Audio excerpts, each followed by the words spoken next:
Скъпи приятели, днешният ден по принцип е направен с тематика, която много от вас не знаят. Този ден не е направен заради мен. Този ден е направен за памет на Леля Ванга, без която аз нямаше да съм жив, нямаше да съм това, което съм сега. Спа си и, както си спа, 3 часа точно, 3:00, усещам, че в стаята ми има човек. Аз го усещам, няма как да го сбъркам. И отварям си очите и се вкамених. В ъгъла Леля Ванга се появи. Ще ме прощавате, но понякога като говоря за нея се да сълзявам. Появи се. И като почна да ме хока. Ти кой си? Че ще се откажеш от това, което ти е дадено. Аз викаме, погледни това бе. Защото аз на моменти говоря с нейния език, но това в никакъв случай не иска да ми смущава. Аз погледме това бех. И слепа, и така, и онака. И вика, и цял живот помагах. Няма да се откажеш от това, защото от тук нататък яке съм за тебе, ще ти помагам и ще го правим заедно. Почнах тогава, в този момент почнах да рева като малко дете, до сутринта до 6 часа не съм спял да се тръсна. Какво се случи за повода на това събитие? Аз го правя най-вече за благодарност към тази жена, защото когато тя си отиде, хората я забравиха, защото никой, освен Володя Стоянов, не направи песен за нея, защото тя отвила сълзите на много очи и претърпяла много блоки. И дръзнаха да се спомена нейното име там, където не трябва. От тук нататък искам да заявя пред цялата публичност. От тук нататък, който има нещо против Ванга, ще си има работа с мене и те, които са над мен. Това го казвам съвсем отговорно. Та какво се случва в Света неделя? Причината за това събитие, след като няма вече да ви занимавам с това. Седя си аз и докато тече молитвата, Ванга и вика, слушай сега, на 16.04.2016 година и ми каза кое заведение, ми го посочи. Не каза Червило, не каза Лотри, каза местото. Ке направиш това и това. Защото е време българският народ да се събере, защото е време на тези българи да почнат да гледат българското и защото, както го каза, тя ще го съкрата, писна ми да ми троват кокалите с глупости вече. Не съм го заслужил. Аз оттам вода. Стоя, молитвата, минава, ставам, тръгвам.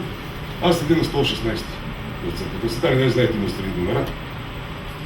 Защо сме избрали днешната дата? Значи, 16 април 2016 година. Томболата, която всички вие ще участвате, снима точно 16 награди. Че съм почитател на господин Стоянов. Ванга каза, че той трябва да пее на това събитие. Каза, ке извикаш войводата, друг няма да ви пее.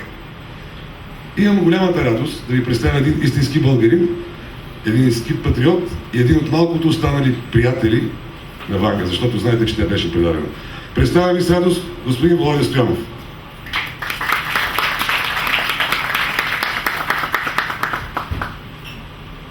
Здравейте, скъпи приятели, на пътуването към човешката душа, която е пустинник в днешно време и като потомък на бесите, на траките, илирите, на медите, от които са черпили пророчества световно известни исторически личности.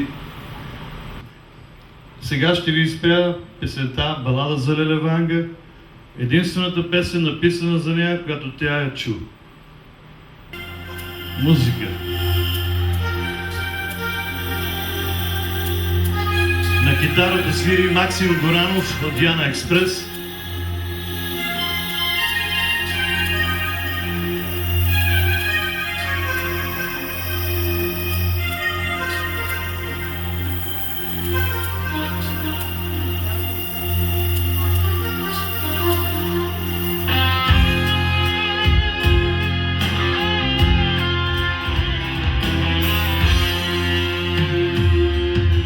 Цял живот от себе си раздаде, живя с болката човешка ти.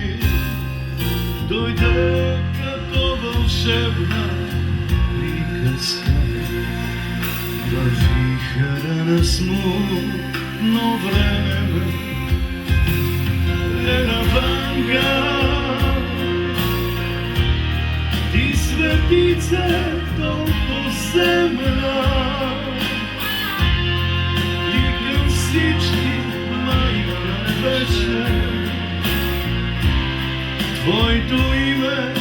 бе надежда. Лена Ванга, ти олтар за всяка болка. Много мъки те понесе, много мъки и обиди ще пребъде.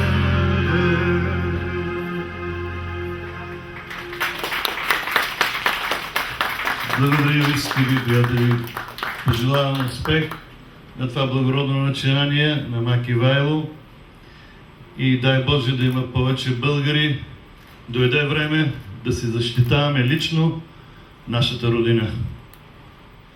Искам да обявя, че започва записването за курсовете, за които казах. Те ще се записването става на телефоните, които имате всички. Казах още веднъж, че сумата на курса няма да е голяма.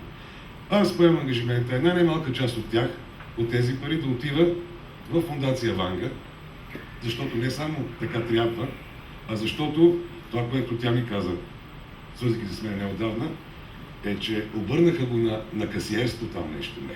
Там нещо, колко превърнаха на печатърница с... Как не? Така че, записването ще... То вече тече. Сега, ще направим следното. Ще се поразходиме. Само, че къде ще се поразходиме? Няма да плуваме във водата. Душата на всеки един човек е волна птица. Ние сме затворили тази душа в телата си, които живота по някакъв начин ги е затворил в неговите окови.